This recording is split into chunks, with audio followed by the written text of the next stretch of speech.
রাজধানীর মিন্টো রোডে জামায়াত ইসলামীর আয়োজিত জুলাই এখনও শেষ হয়নি শীর্ষক চিত্র প্রদর্শনী ঘিরে শুরু হয়েছে রাজনৈতিক আলোচনা ও বিতর্ক। প্রদর্শনীতে বঙ্গবন্ধু শেখ মুজিবুর রহমানের ছবি ও ভূমিকায় স্থান পেলেও স্বাধীনতার ঘোষক ও সাবেক রাষ্ট্রপতি জিয়াউর রহমানের কোনো ছবি বা উল্লেখ রাখা হয়নি। এ নিয়ে বিরোধী দলীয় নেতা ও জামায়াতের আমির শফিকুর রহমান ব্যাখ্যা দিলেও প্রশ্ন তুলছে বিএনপি। জুলাই গণ অভ্যুত্থানের ২ বছর পূর্তিতে জামায়াতে ইসলামীর এই প্রদর্শনীতে ১৯৪৭ সালের দেশভাগ থেকে ২০২৪ সালের জুলাই বিপ্লব পর্যন্ত ইতিহাস তুলে ধরা হয়। মুক্তিযুদ্ধ অংশে স্থান পায় শেখ মুজিবুর রহমানের ঐতিহাসিক ৭ই মার্চের ভাষণের ছবি। আবার একনায়কতন্ত্র অংশে তাকে চিত্রায়িত করা হয়েছে স্বৈরশাসক হিসেবে।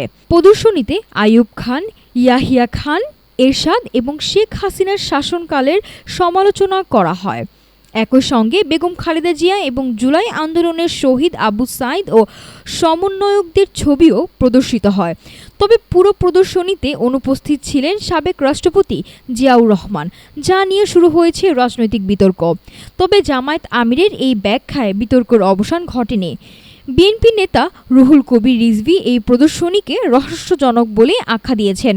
সমালোচকদের প্রশ্ন, স্বৈরাচারদের পাশাপাশি যেখানে খালেদা জিয়া ও ছাত্রনেতাদের ইতিহাস ভূমিকা প্রদর্শিত হয়েছে, সেখানে মুক্তিযুদ্ধে জিয়াউর রহমানের ভূমিকা কেন সম্পূর্ণ বাদ দেওয়া হলো? নাফিসা সামিয়া, ঢাকা টুডে।